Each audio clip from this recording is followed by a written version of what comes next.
Romanos capítulo 5, versículo 1 diz assim, ao versículo de número 5: Justificados, pois, pela fé, tenhamos paz com Deus, por nosso Senhor Jesus Cristo, por quem obtivemos também nosso acesso pela fé a esta graça, na qual estamos firmes, e gloriemo-nos na esperança da glória de Deus. E não somente isso, mas também gloriemo-nos nas tribulações, sabendo que a tribulação produz a perseverança, e a perseverança a esperança, e a esperança experiência. A esperança não desaponta, porquanto o amor de Deus está derramado em nossos corações pelo Espírito Santo que nos foi dado. Amém? Senta dando glória a Jesus. Peça por gentileza para essa pessoa que está do seu lado não conversar com você. Nós queremos que a palavra venha fazer efeito na tua vida. E para isso é necessário entender o que o Espírito diz à igreja.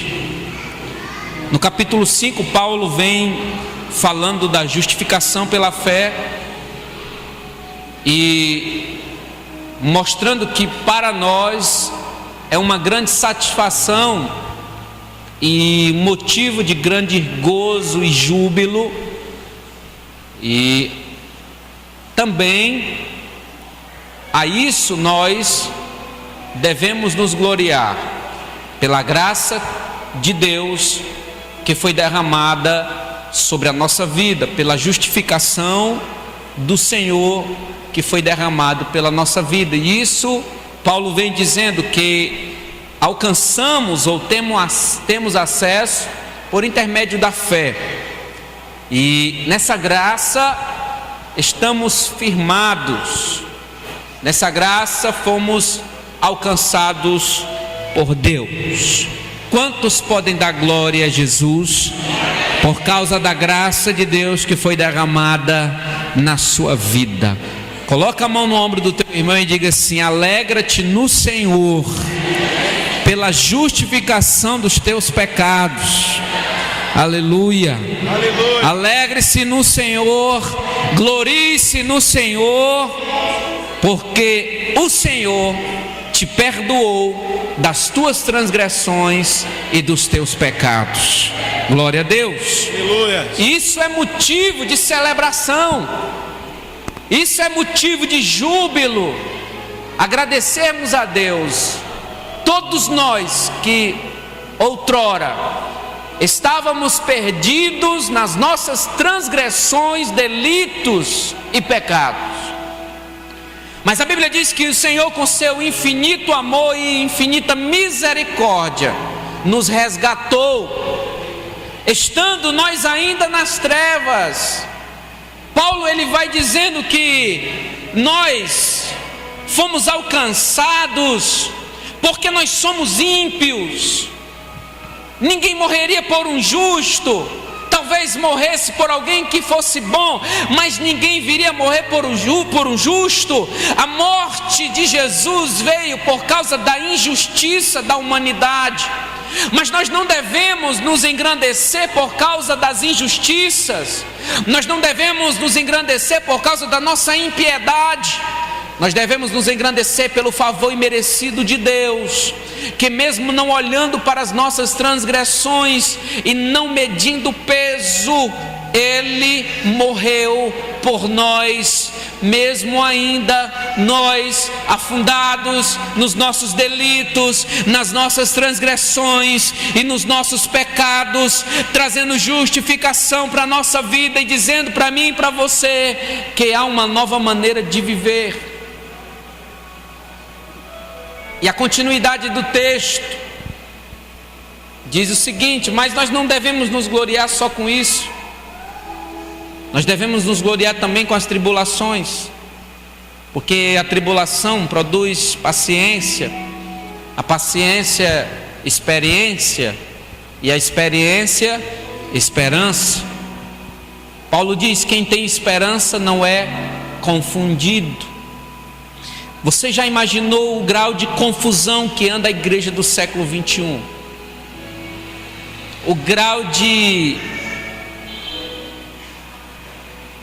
desentendimento que a igreja do século 21 se encontra.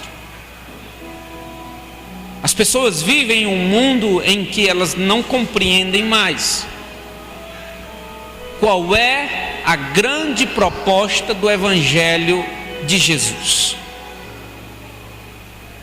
Talvez por transmissão errada da ministração da palavra, ou talvez por interesses errados, gera-se uma confusão.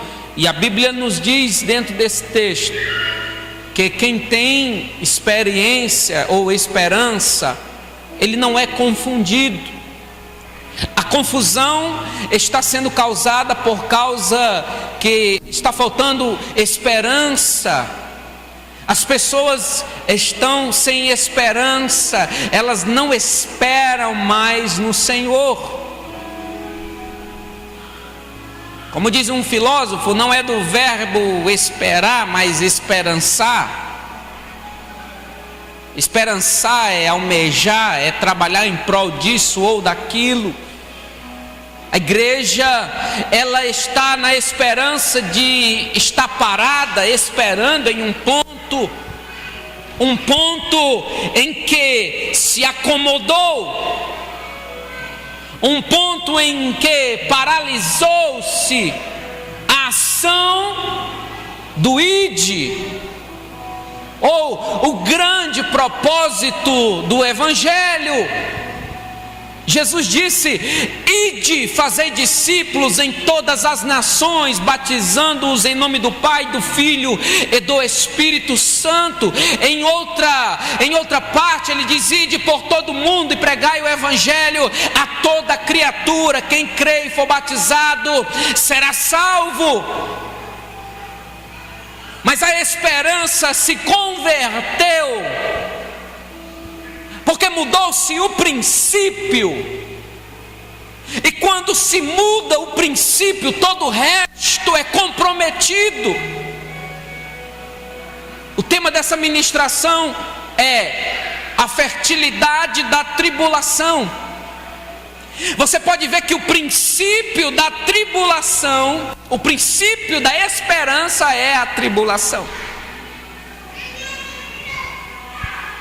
Quando se muda o princípio, as propostas, você chega para alguém e diz: o Evangelho é isso, o Evangelho é bênção, o Evangelho é não ter carro, e depois que você aceita você tem. O Evangelho não é não ter casa, depois que você aceita você tem. O Evangelho é ser pobre, depois que você aceita você fica rico. Essa proposta está adulterando a grande mensagem de Jesus na terra. Essa proposta está transformando o Evangelho de Jesus em um grande comércio. E a palavra do Senhor, ela nos traz, ela nos renova para voltarmos às primeiras obras. No capítulo 3 de Apocalipse, nós vemos o perfil da igreja de Laodiceia. A Bíblia diz no capítulo 3, do versículo 16: assim porque és morno e não és quente nem frio, eu vou te vomitar da minha boca. Porque dizes: sou rico, estou enriquecido, de nada tenho falta, mas não sabes que é um coitado, miserável, um pobre, um cego e nu.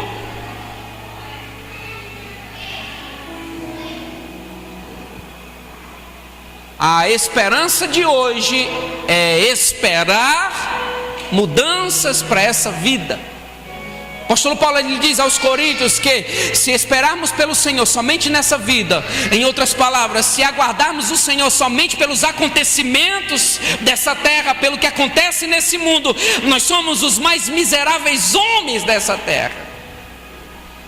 Nós não devemos aguardar o Senhor apenas com essa visão de que o Senhor vai fazer algo por mim, o Senhor vai fazer coisas boas por mim, eu vou engrandecer nessa terra, eu vou ser honrado, eu vou ficar rico, eu vou ficar abençoado, eu vou comer o melhor dessa terra.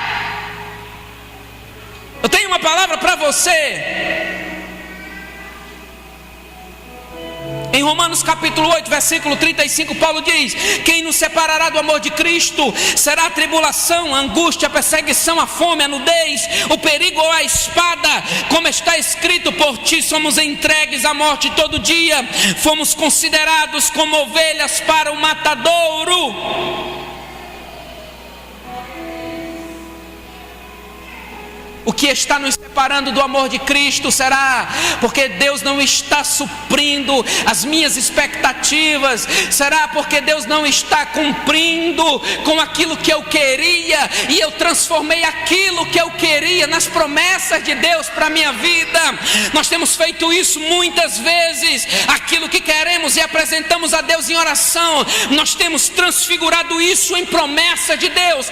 Deus não te prometeu aquilo que você queria. Deus tem promessas bem maiores para a tua vida. Deus tem promessas bem melhores para a tua vida. Louvado seja o nome do Senhor.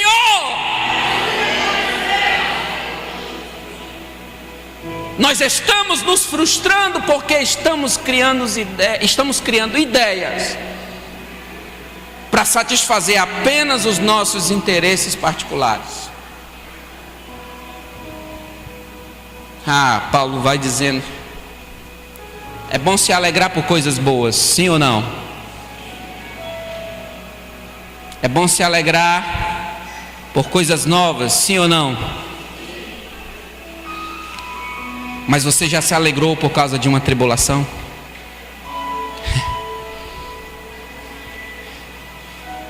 Eu vou dizer para você: evangelho é ser confrontado 24 horas. Paulo disse: se alegre nas tribulações. Se alegre nas tribulações. A tribulação é fértil. Fala para o teu irmão: a tribulação é fértil.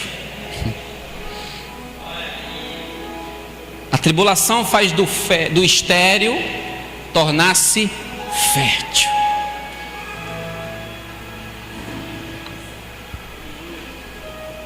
Se glorie. A tribulação vai balançar você. A tribulação vai sacolejar você. A tribulação vai fazer você cair na real. A tribulação vai fazer você entender que esse mundo não é esse mar de rosas que você espera. A tribulação vai dizer para você que nós não temos nada para esse mundo. O que tem preparado para nós está na eternidade. A tribulação vai dizer para você que você não se iluda com ninguém ou com nada nessa terra, porque quem está conosco, ele não está mais nesse mundo. Ele está nos aguardando lá na glória. Ele disse: não se turbe, credes em Deus, credes em mim. Na casa do meu Pai eu vou preparar-vos o lugar para vocês. E por que nós estamos ficando frustrados no meio do caminho? Porque nós entramos em um estado de espera, paralisia e esterilidade.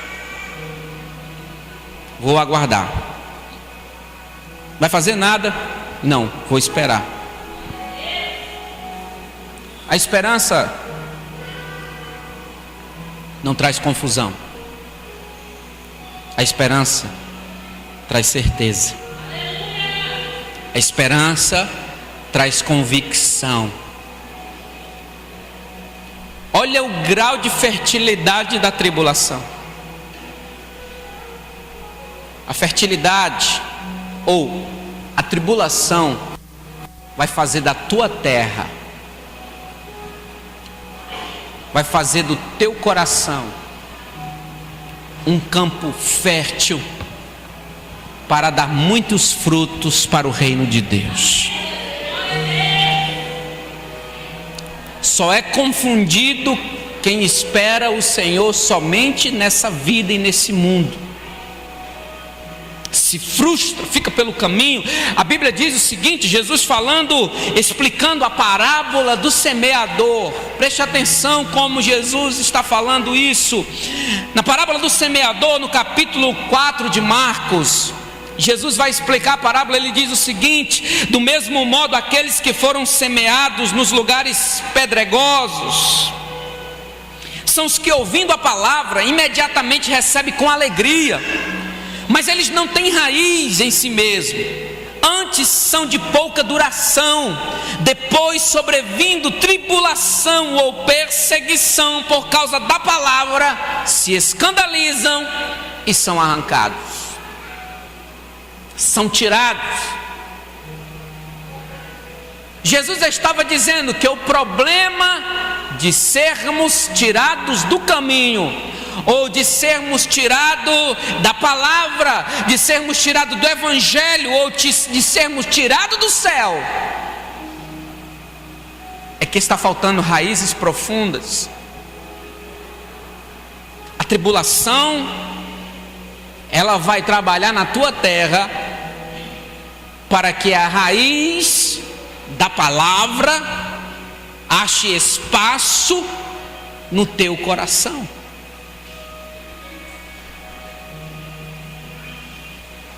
Nós estamos no inverno aqui no Ceará e hoje você encontra muitos carros aradando o solo.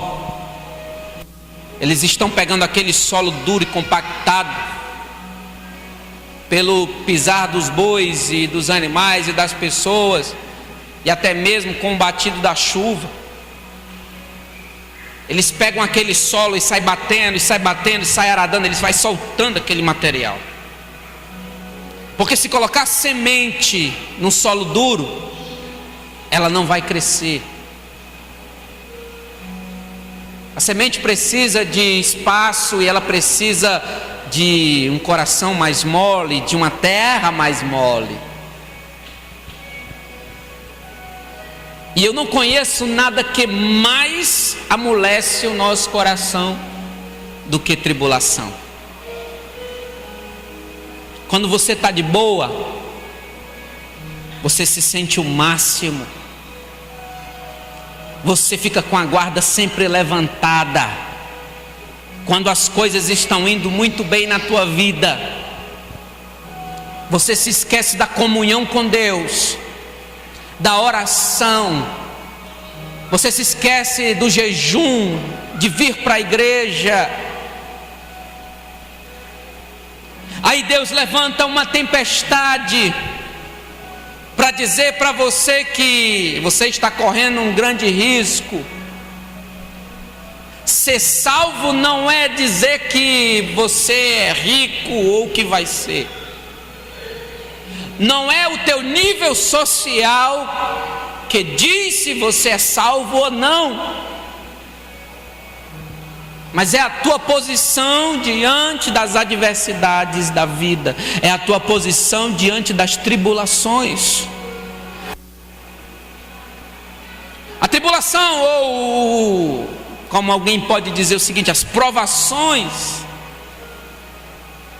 elas, quando vêm de Deus, elas não vêm para destruir a nossa vida.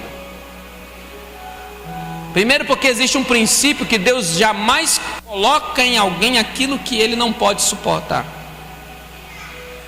Mas a Bíblia também não diz que não seria doloroso ou que não será doloroso. A tribulação nos faz baixar a guarda. A tribulação nos faz entender a vida em uma perspectiva de 360 graus. Nós deixamos de olhar somente para um lado e começamos a enxergar a nossa vida ao nosso redor. E Paulo diz: a tribulação, glorie-se nela, porque há um ensinamento de Deus para você dentro dessa tempestade. Há uma lição de Deus dentro desta tribulação. A escola do Senhor se chama deserto. É quando você esquece de todo mundo e diz assim: Senhor, agora só tem o Senhor. E a Bíblia diz, e Deus, quando Ele prova alguém, Ele prova esta pessoa porque Ele ama ela e Ele quer fazer dela uma pessoa melhor, e Ele quer transformar ela em um cidadão do céu, e Ele quer transformar essa pessoa desapegada às coisas desse mundo e mais apegada às coisas celestiais. Ele quer transformar essa pessoa que outrora estava estéril no reino de Deus, e quer trazer ela para um reino de fertilidade, para que ela venha dar muitos e muitos frutos para o reino de Deus. No capítulo 15 de João, Jesus vai dizer o seguinte: eu sou a videira verdadeira, vós sois as varas. Aquela vara que está em mim dá fruto, eu vou limpar ela para que ela dê mais fruto ainda. Mas aquela que estiver em mim e não der fruto, eu vou cortá-la e lançá-la no fogo. Sabe o que é que Jesus está dizendo com isso? Essa limpar, podar, é cortar. O importante é que você não seja cortado pelo tronco.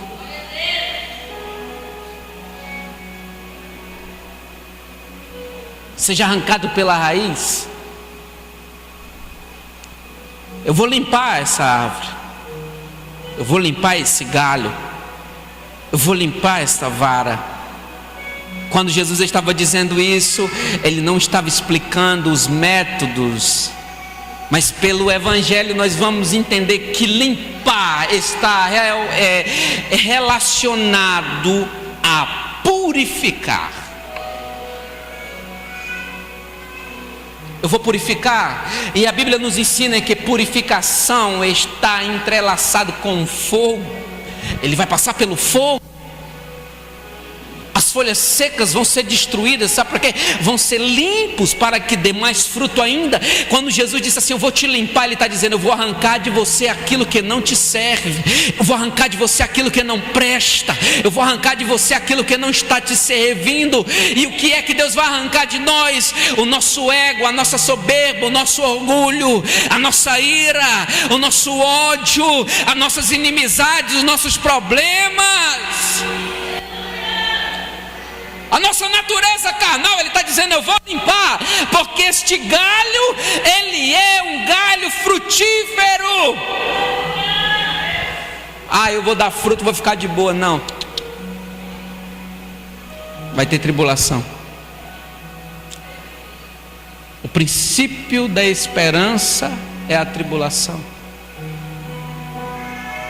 Você quer esperança para esperar no Senhor, ou para esperar do Senhor?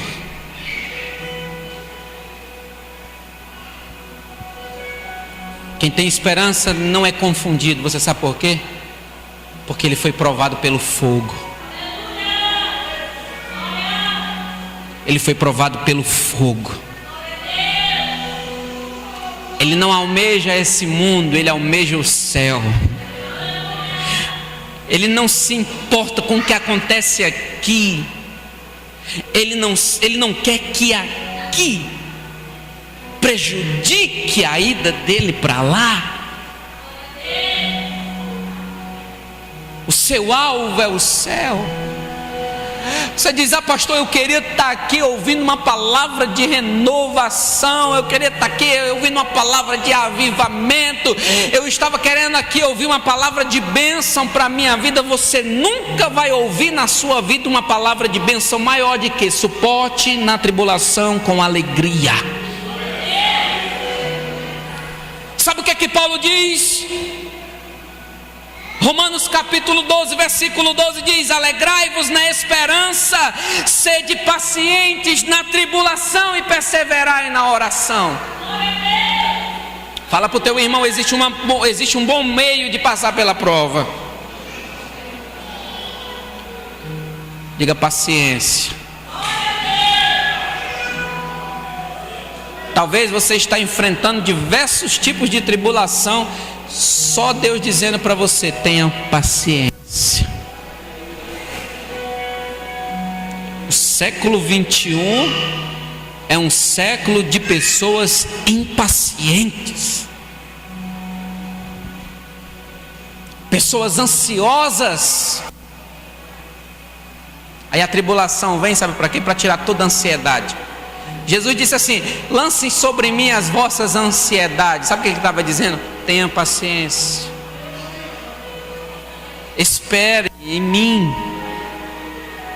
confie em mim, diz o Senhor. Então nós não devemos nos alegrar somente com coisas boas.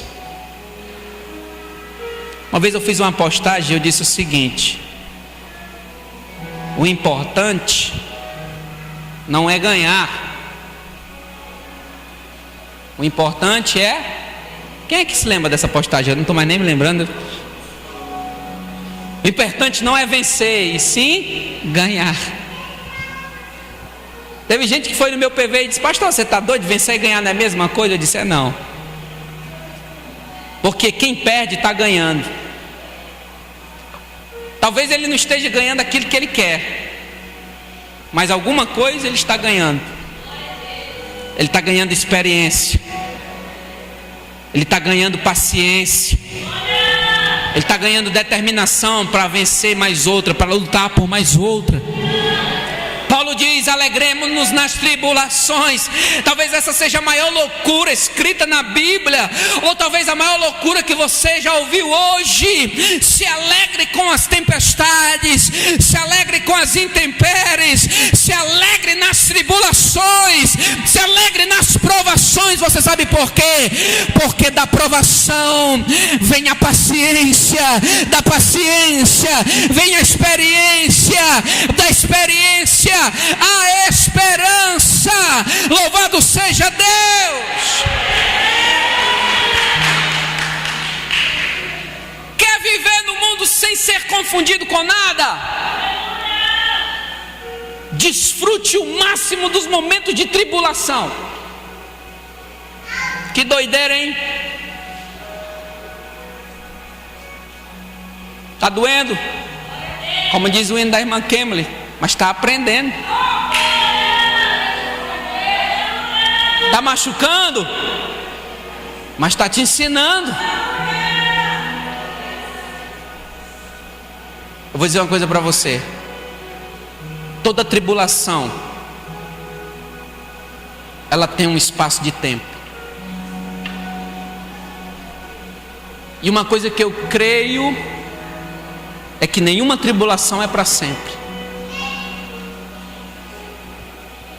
Ela tem um tempo. Ela tem um tempo de começar e ela tem um tempo de terminar. Quando você está fazendo uma prova,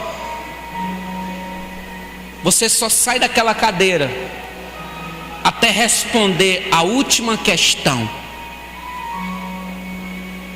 Sabe o que é que Deus nos ensina nas tribulações? A resolvermos as nossas questões pessoais,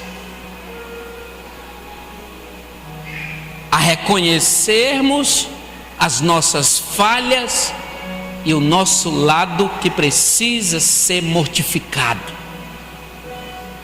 Por gentileza, fica de pé, eu estou encerrando. Nós temos a nossa ceia e eu não quero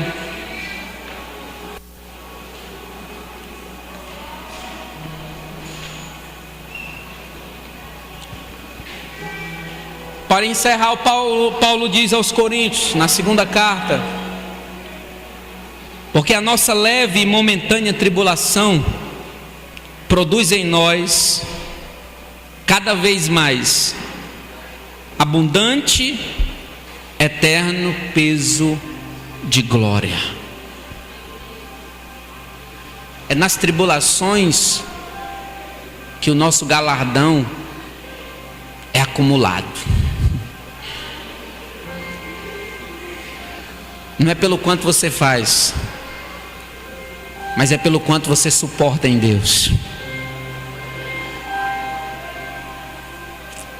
Você sabia que suportar a tribulação é dar frutos? Deus quer fazer de você uma árvore frutífera. Salmo 1 é uma das maiores revelações. Bem-aventurado o homem que não anda segundo o conselho dos ímpios, não se detém no caminho dos pecadores, não se assenta na roda dos escarnecedores. Antes, o seu prazer está na lei do Senhor, e na sua lei medita dia e noite. Ele será como árvore plantado junto a ribeiros das águas, cujas suas folhas não murcham e não caem, e tudo que ele fizer prosperará. Não são assim os ímpios, mas eles são também como a moinha que espalha toda aquela palha seca, como o vento leva. E eles não permanecerão na congregação dos justos. Jesus está revelando na sua palavra que não há lugar para a impiedade no céu. Não há lugar para obras infrutíferas no céu. O lugar que tem no céu são para aqueles que perseveraram, são para aqueles que aguentaram. Jesus vai olhar para você e vai dizer o seguinte: vinde benditos de meu Pai, para um reino que está preparado para vós desde a fundação dos séculos.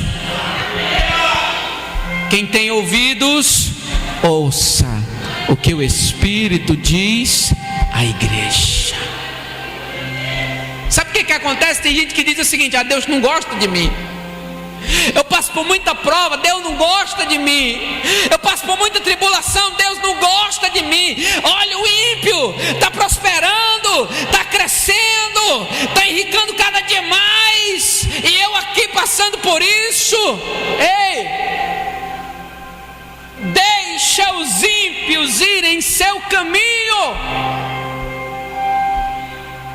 O tesouro que Deus está preparando para você não é aqui nesse mundo. O tesouro que Deus está reservando para você não é aqui nessa terra. Jesus disse: não acumuleis tesouros para vós, onde a traça corrói, os ladrões vêm e roubam. Os ladrões. Antes junteis tesouros celestiais.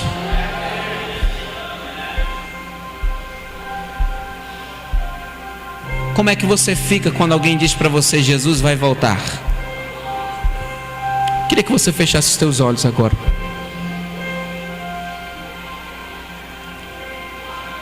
Que efeito essa palavra causa no teu coração quando alguém diz: Jesus está voltando? Será que no teu coração você sente alegria ou preocupação? Nós precisamos voltar ao primeiro amor. O primeiro amor é aquela igreja que suporta as perseguições. Jesus disse no capítulo 5 de Mateus: ei, meus queridos, regozijai-vos nas perseguições, regozijai-vos nas tribulações. Louvado seja o nome do Senhor Jesus. Ele estava dizendo: suporte com alegria, alegrem-se. Louvado seja o nome do Senhor, porque Deus ama. E quando Deus ama, Ele açoita, Ele castiga, Ele corrige todos quem Ele ama. Louvado seja o nome do Senhor. Jesus também diz: bem-aventurados sois vós, quando vos injuriarem, quando vos caluniarem, e mentindo, inventarem, intentarem todo tramado mal contra a vossa vida por causa do meu nome, exultai-vos e alegrai-vos, porque grande é o vosso galardão no céu, porque assim perseguiram os apóstolos, os profetas, os sacerdotes, os reis que vieram diante de vós. Você pensa que é só você que passa por problema? Está enganado. Quem é filho de Deus passa por problema. A diferença é como eles passam.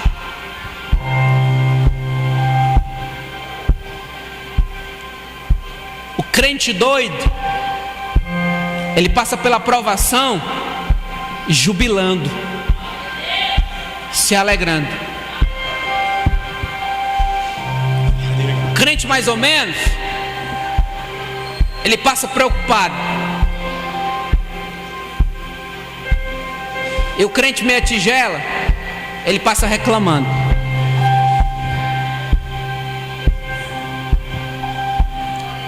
Hoje eu vim aqui transmitir essa palavra de Deus para o teu coração, para a tua vida. Nós estávamos hoje à tarde aqui em um curso, e eu disse para as pessoas que estavam no curso, eu disse assim: hoje eu vou falar uma palavra que tem como tema fertilidade da tribulação. Deus vai tirar você da tua zona de conforto. Deus vai tirar você da tua zona de conforto. Sabe como é? Você vai estar dormindo no barco, Ele vai mandar uma tempestade, só para você acordar e despertar, porque o dia do Senhor está chegando. Profetiza para o teu irmão, diz assim para ele: Jesus está voltando, vamos nos despertar, vamos nos acordar, vamos comprar azeite, aleluia, vamos comprar azeite, vamos comprar azeite, com o Espírito Santo de Deus, ainda tem tempo, ainda tem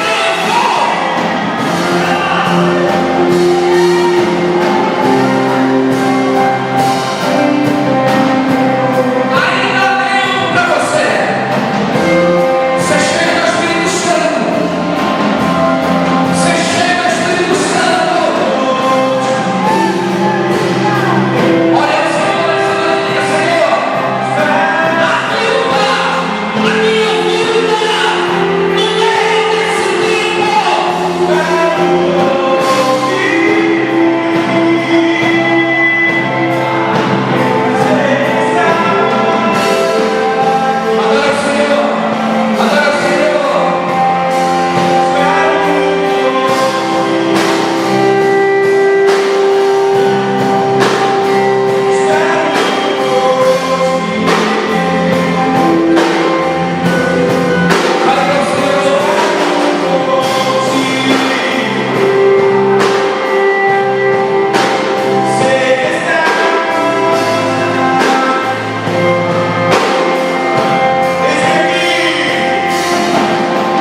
Pai, nós glorificamos o teu nome, Senhor, nesse lugar. Nós queremos te pedir perdão, Senhor, por todas as vezes que questionamos o teu agir na nossa vida, Pai. E nós aprendemos